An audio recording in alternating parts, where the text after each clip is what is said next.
ये आकाशवाणी रायपुर है। छत्तीसगढ़ी समाचार बुलेटिन के संग स्मिता शर्मा के जय जोहार। अब आप सुनो आज के प्रमुख समाचार। मुख्यमंत्री आज राष्ट्रपति द्रौपदी मुर्मू ले भेंट करके ओमनला नवा बछर के बधाई दिन और बस्तर पंडुम में मुख्य अतिथि के रूप में शामिल होए के नेवता दिन। बस्तर संभाग में आज मुठभेड़ में 14 जन माओवादी मन मारे गए हैं। शीर्ष माओवादी नेता बारसे देवाहा अपन 20 जन साथी मन संग हैदराबाद में आत्मसमर्पण करिस।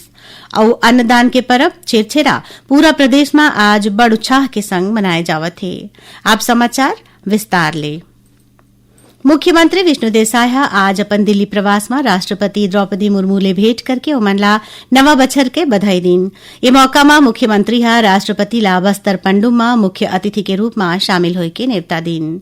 एकर पहली मुख्यमंत्री भाजपा के कार्यकारी अध्यक्ष नितिन नबीन ले भेंट करीन और ओमनला नवा दायित्व के बधाई दिन। ओमन विश्वास जताइन कि श्री नबीन के अगुवाई और संगठनात्मक क्षमता के संग भारतीय जनता पार्टी अवैया बेरा में और ज्यादा मजबूत होकर राष्ट्र सेवा के रद्दा में नवा ऊंचाई तक पहुंची।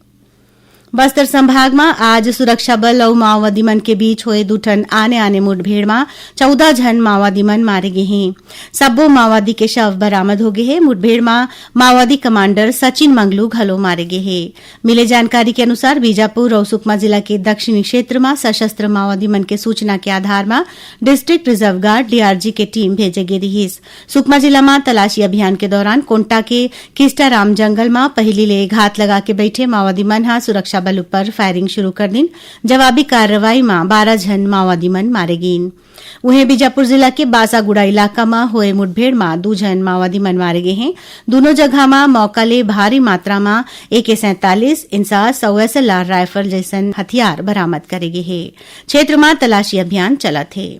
मुख्यमंत्री विष्णुदेव साय सुरक्षा बल के सफलता में ओमनला बधाई दिन है और कि इनकी सुरक्षा बल के सटीक रणनीति, सतत दबाव और मजबूत जमीनी पकड़ के स्थिति माओवादी नेटवर्क तेजी ले खत्म हुआ थे। श्री साय की हिन की बस्तर अब विकास और सुरक्षा के रद्दा में मजबूती ले आगू बढ़ा थे। मुख्यमंत्री फिर की हिन की जौन नक्सली मन अभी घलो हिंसा के रद्दा में हावे ओमन आत्मसमर्पण करें, पुनर्वास नीति ला अपनावें और सम्मान के संग मुख्य धारा में लहुटें। ओती शीर्ष माओवादी नेता बारसे देवाहा आज अपन 20 जन साथी मन संग हैदराबाद में तेलंगाना के पुलिस महानिदेशक शिवधर रेड्डी के आगू आत्मसमर्पण करीन है। देवा ऊपर 50 लाख रुपया के इनाम रहिस। देवाहा छत्तीसगढ़ तेलंगाना के सीमा में सक्रिय रहिस। तेलंगाना के पुलिस महानिदेशक शिवधर रेड्डी बताइन कि आत्मसमर्पण करैया सब्बो माओवादी मन ला सरकारी पुनर्वास नीति के फायदा दे जाही। ओमन सब्बो आत्मसमर्पण करैया माओवादी मन ला तत्काल सहायता के रूप में 25,000 रुपया के चेक सौंपिन। छत्तीसगढ़ ला पहली खेलो इंडिया ट्राइबल गेम्स 2026 के मेजबानी मिले है। एकर उद्घाटन राजधानी रायपुर में 14 फरवरी के करे जाही। उद्घाटन समारोह में केंद्रीय खेल मंत्री मनसुख मांडविया शामिल होही। मुख्यमंत्री विष्णुदेव साय काली नई दिल्ली में खेल मंत्री मनसुख मांडविया ले भेंट करके खेलो इंडिया ट्राइबल गेम्स के आयोजन के बारे में चर्चा करीन।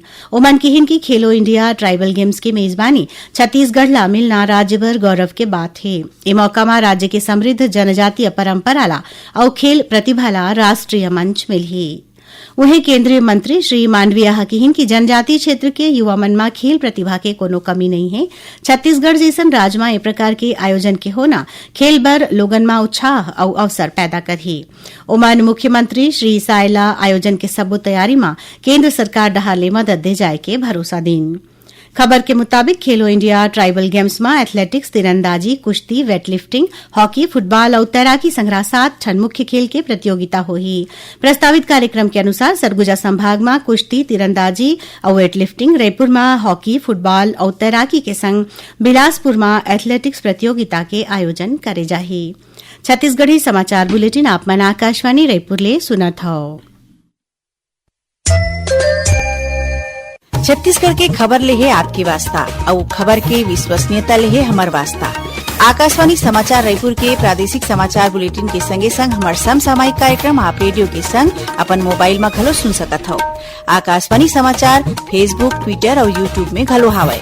हमार फेसबुक पेज हरे Chhattisgarh news on AIR, Twitter handle CGAIR news और हमार यूट्यूब चैनल हरे छत्तीसगढ़ AIR न्यूज।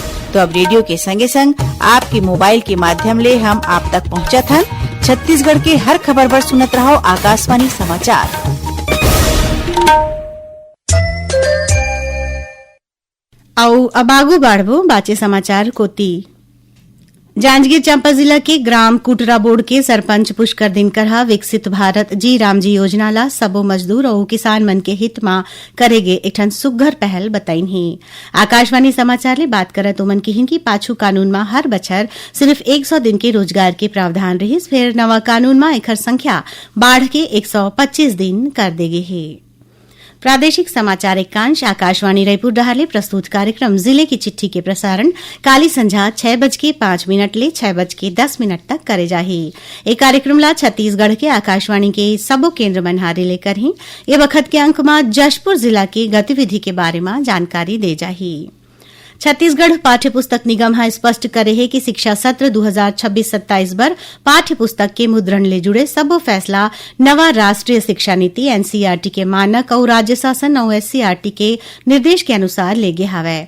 निगम के अधिकारी मन हा बताएं कि कक्षा पहली ले 8वीं तक के पुस्तक के पाठ्यक्रम एनसीईआरटी में आधारित हैं। ओमन बताएं कि विषय की संख्या में बढ़ोतरी करे गे है। अवैया सत्र में 134 विषय के जगह में 144 विषय के पुस्तक के छपाई प्रस्तावित है। कक्षा 4 और 7वीं में विषय वृद्धि शासन और एससीईआरटी के फैसला के आधार में करे गे है। अधिकारी मन हा लइका मन के बस्ता के वजन 14% बढ़े के दावा के खंडन करत किहिन कि सिर्फ कागज के जीएसएम में बदलाव के आधार में प्रतिशत वृद्धि के अनुमान सही नहीं है। कतकुन कक्षा में डिजिटल शिक्षण सामग्री वर्षवार वितरण प्रणाली और दूसर उपाय ले लइका मन के बस्ता के वजन ला ध्यान में राखे जावत है। प्रदेश भर में अन्नदान के परब छिरछिरा आज बड़ उत्साह के संग मनाए जावत है। धान के नवा फसल आए के मौका में पूरा महीना के पूर्णिमा के दिन ये परब ला मनाए जाथे। एमा धान के दान करे जाथे। बिहनियाच ले लइका और सियान और माई लोगिन मन टोली बना के घूम घूम के धान मांगत रहिन। वहीं किसान और दूसर ग्रामीण मन हा घर के आगू टुकनी में धान रख के लोगन ला बांटिन। शक्ति जिला के गांव में लोगन धान मांगे के बाद परंपरा अनुसार डंडा नृत्य के प्रदर्शन करिन। मुख्यमंत्री विष्णुदेव साय हा लोगन ला छिरछिरा के बधाई और शुभकामना दिन है। ये मौका में ओमन हा प्रदेशवासी मन के सुख समृद्धि और खुशहाली के कामना करिन है। हमार छत्तीसगढ़ के लोक परब छेरछेरा के गाड़ा गाड़ा बधाई और शुभकामना। छेरछेरा हमार संस्कृति में दान पुण्य के महापर्व आए। छेरछेरा तिहार हमन ला दान धर्म और आपस में मिल के रहे के संदेश देथे। छेरछेरा तिहार सिखाथे के अन्न के दान सबसे बड़े दान आए। ओती राजस्व मंत्री टंकराम वर्मा हा धरसीवा विकास खंड के ग्राम तरपोंगी में पारंपरिक रूप ले घर घर जाके अन्नदान ग्रहण करिन। ओमन हा किहिन की छेरछेरा तिहार छत्तीसगढ़ के आत्मा ले जुड़े परब है, जौन हा समाज में समानता सहयोग और दान के भावना ला मजबूत बनाथे। बालोद जिला के गुरूर विकास खंड के ग्राम नारागांव के सियादेवी जलाशय में एडवेंचर और बैम्बू राफ्टिंग सेंटर के शुरुआत करेगी। ये मौका में जनपद पंचायत अध्यक्ष सुनीता साहू, उप सरपंच जगन्नाथ साहू संग्रह जिला प्रशासन के बड़े अधिकारी मन मौजूद रहिन।